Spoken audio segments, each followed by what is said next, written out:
Salutare, Rafa, și astăzi vom da Big Up In cu toate kendamele mele. Ok, începem cu prima, care am avut-o. Prima. E una care nu are un nume, e așa. Nu cred că o să pot să dau Big Up In pentru că are un nod aici. Și nu prea vreau să-l desfac. Sau? Hai că-l desfac. Încă l-am desfăcut. Și să vedem din câte încerc să dau cu fiecare. Din prima kendama mea a fost asta. Din prima kendama asta a fost a doua cu crăpături. Haideți să vedem.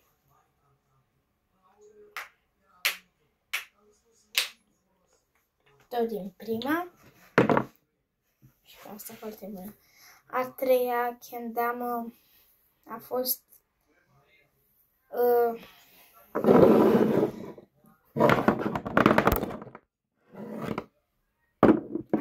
aceasta. Un crom strogo.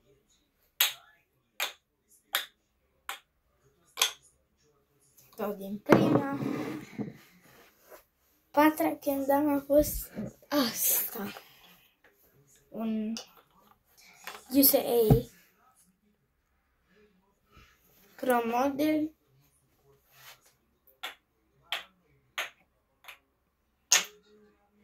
Tot din prima. Așa. Și ultima kendama.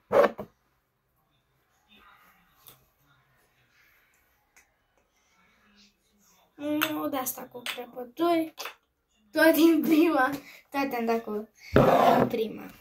Sunt bune toate. Ok, și acum avem două speciale. Avem o kendama tot cu crăpături. Gen de asta. Doar că nu pot să o bag la kendama pentru că este o kendama cu 4 cupe. Hai să vedem la asta din câte încerc. Ok. Nu mai ieșit din prima. Nici din a doua. Nici din a treia. Nici din a patra. Nici din a șase. A cincea.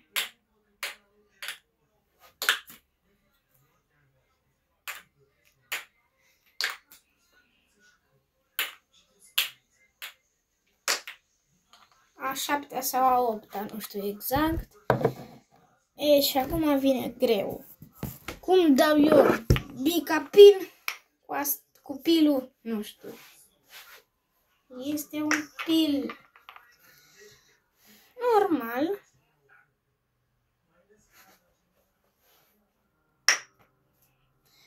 De la firma Kappa.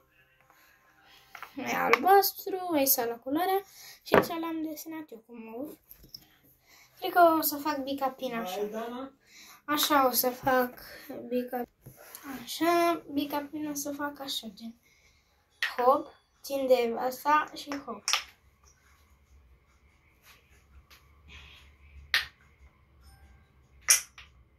E în prima.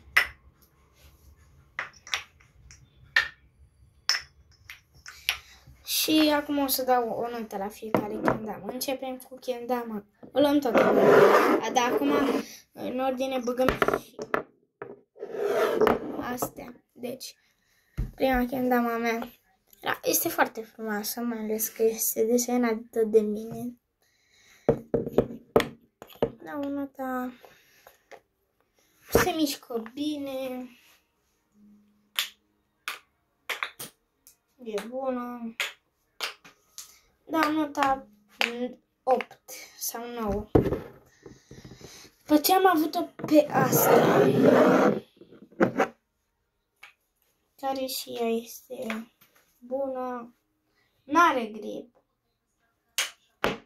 Asta avea grip.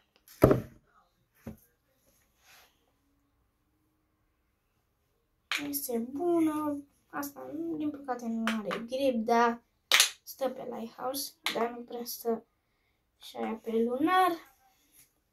Chiar îi dau nota...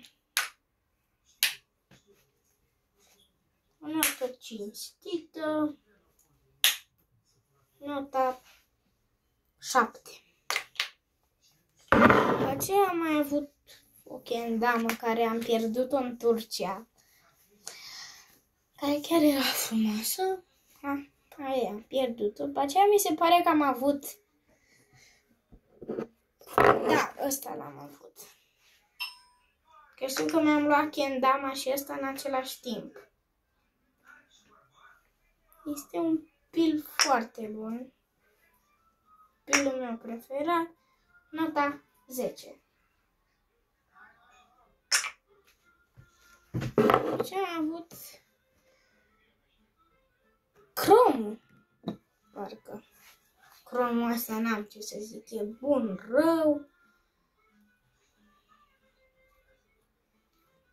Chiar se mișcă foarte bine. Are cel mai bun grip din lume.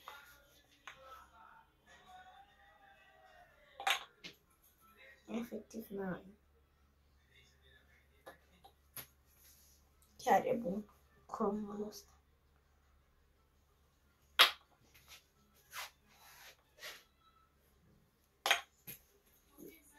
Cum spuneam. Nota 11 din 10. După ce avem un U sau nu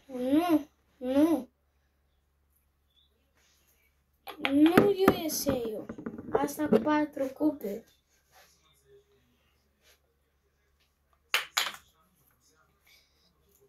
Chiar este gen, cum să zic,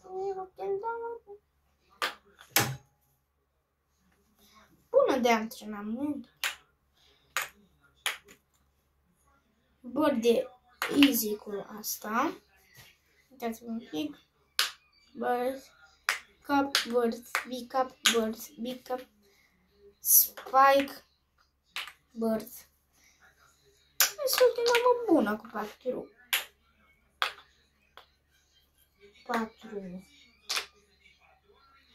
cupe.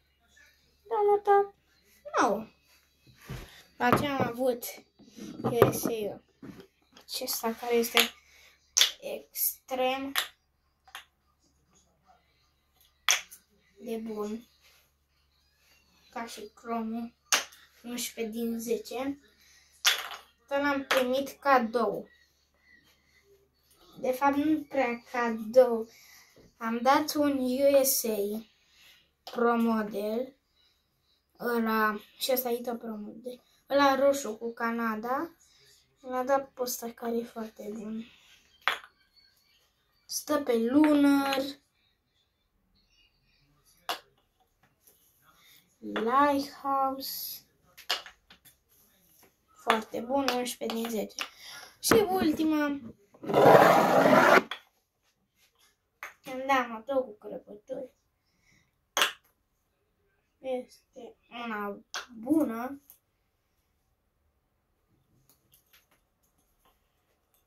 Chiar îmi place și o să-i dau nota. O să mea să geagălin. Doar și o să cheamă Can Flip. Can Flip.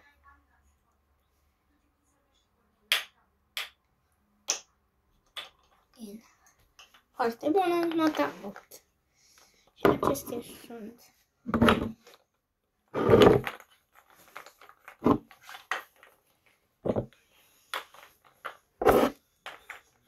kendamele mele. Urmează să-mi iau una nouă. Eu am fost Rafa, kendamele lui Rafa. Pa!